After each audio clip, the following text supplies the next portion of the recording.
Hey, you with the one and only boxing guru. For this episode, we here in Jamaica, Montego Bay, for this episode of Under the Microscope. We're going to focus in on the champion, two-division champion, Shakur, on the quest for greatness, Stevenson, after his dominant victory over Oscar Valdez. This was a beautiful boxing match between a boxer and a brawler.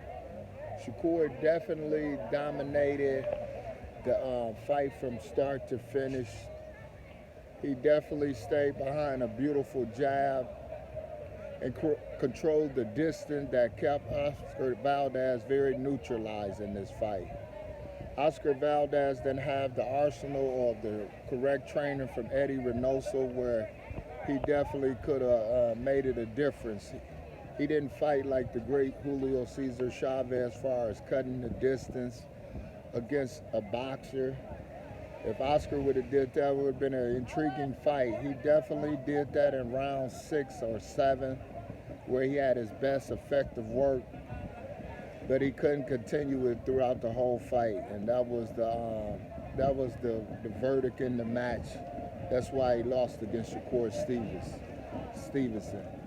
I don't want to see Shakur Stevenson fight these type of Mexican flat fighters no more, no mas, because he's definitely is a step above these type of fighters. He's on a higher level than these fighters. So Shakur Stevenson needs to challenge himself with the best fighters at 130 pounds if he's still going to be there. The other two former champions that have belts at that division, Shakur will dominate them because he's naturally bigger than them. But it's one fight that I definitely would like to see if Shakur will take, or fighting that I've been saying for the longest, is Toledo's own Albert the Prince Bell. That would be an electrifying fight. That is my fantasy fight. If you've been following me on social media, YouTube, the fight for supremacy between Shakur Stevenson and Albert the Prince Bell would be electrifying, because both of them are great boxers, very high Q boxers with IQ. It would be very interesting to see how Shakur matches up with them, with Albert, because Albert definitely has a long jab, can move, and can think just like him. So it would have to bring out a different style of fighting from Shakur Stevenson. That would make it an interesting match, and it would make it to see if Shakur Stevenson is all that what he's saying he's going to be, the next best great fighter, the next Mayweather, the next whoever he said he was going to be. But he has to fight foes like Albert the Prince Bell, not these flat-footed Mexican fighters. No mas for those. I think that was one of the reasons Albert, when he was fighting over at Top Rank, this is just my opinion, because the matchmaking over at Top Rank is very, they very on top of their game. And they knew, since Albert the Prince Bell is definitely in his weight class and highly ranked and highly skilled, it would be a tremendous fight if they did fight. It will offset a lot of things that they have in plan in store for Shakur Stevenson. So that's why I think it was very critical in their decision, and having a amicable split with Albert the Prince Bell and Vic Green. In my opinion, I think it was more on the skill side, not because they say Albert is not a exciting fighter, maybe a boring fighter. He only had 5 knockouts, but this sport is boxing. And then plus, they could have put Shakur in there if they really wanted to, because they put him in there with Mexicans who can't fight, and they boxers, and they really can't land punches against him. So it was about, I think, a smart business deal that they did against Albert the Prince Bell, because like I said, styles make fight. And I believe Albert Bell definitely has the skill set and the mindset to give Shakur a lot of problems. Even if he doesn't beat him, he will definitely take Shakur to the limit, brinks of defeat. A lot of people think I'm being biased or subjective because Albert Bell is from my hometown.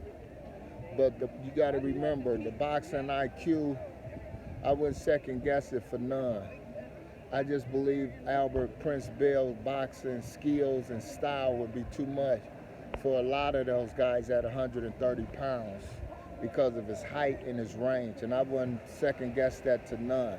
That's why I'm so advocate about Toledo fighters getting the opportunity to fight some of the top fighters, because of not just because of hometown pride, it's because of skills that pays the bills.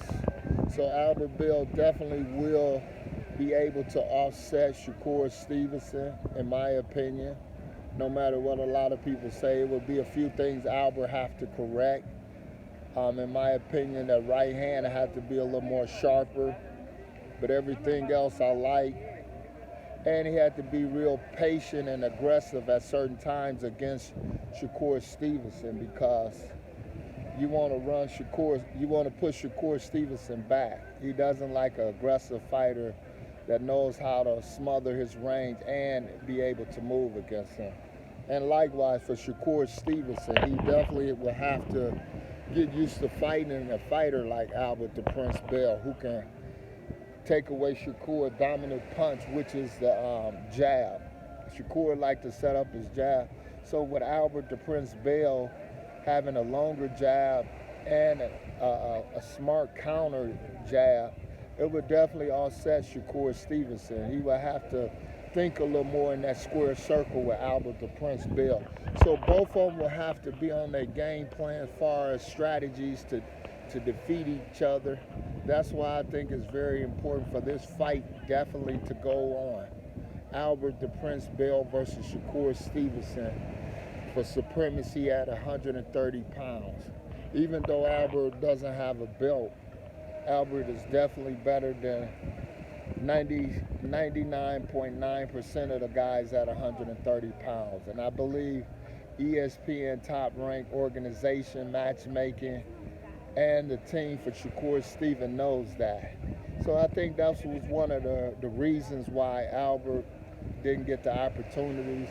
I just hope and pray that Albert get his just due, to at least get an opportunity to fight one of these guys, or Shakur Stevenson moves up and vacates so Albert can fight for a vacant title, so justice can be served. Because if Shakur doesn't want that smoke, let Valdez get an opportunity to fight again for his title, or Navarrete come up and fight for the title. So it could be a lot of matchmaking over there if Shakur moves up or fights the fights that he wants to. If there's one fight that besides Albert Bell that I would love to see Shakur on the quest for greatness Stevenson fight is Navarrete.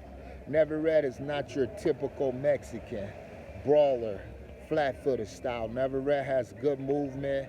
He has an orthodox rhythm, and that orthodox rhythm, and he's tall, would be able to offset Shakur. Basic come forward, jab, hook off the jab, step back. So Navarrete, and he's an aggressive fighter. So that would be an interesting, intriguing fight if it does happen. Those are the two fights that I'm looking for Shakur on the quest for greatness to fight at 130 if he continues to fight at that division, because it's very critical that he fights the right fights if he definitely going to be on the quest for greatness. They can't put him in there with any more flat-footed, typical style Mexicans who can't put up a fight, just stand there and take punches, because the fans would get lackluster and tired of it, because there's no threat to Shakur. Shakur would just be in there punching, jabbing, keeping distance and range. So it would make it a dull bite for the casual boxing fan. So these are the words for the one and only boxing guru for this episode. We here in Montego Bay, Jamaica, on the beaches of Rio Palace, baby. Take a look at the beautiful water. Yes, the sun is setting. We definitely out here doing work. For this episode, Shakur on the Quest for Greatness, Stevenson versus Albert the Prince Bill, or Navarrete. It's the only two matches that I would like to see at 135 pounds, not 135 pounds, 130 pounds. Subscribe to me if you want more of the Boxing Guru Show.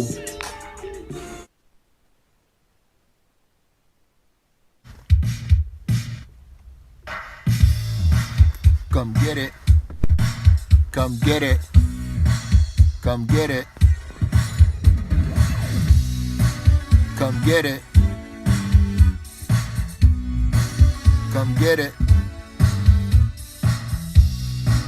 Come get it.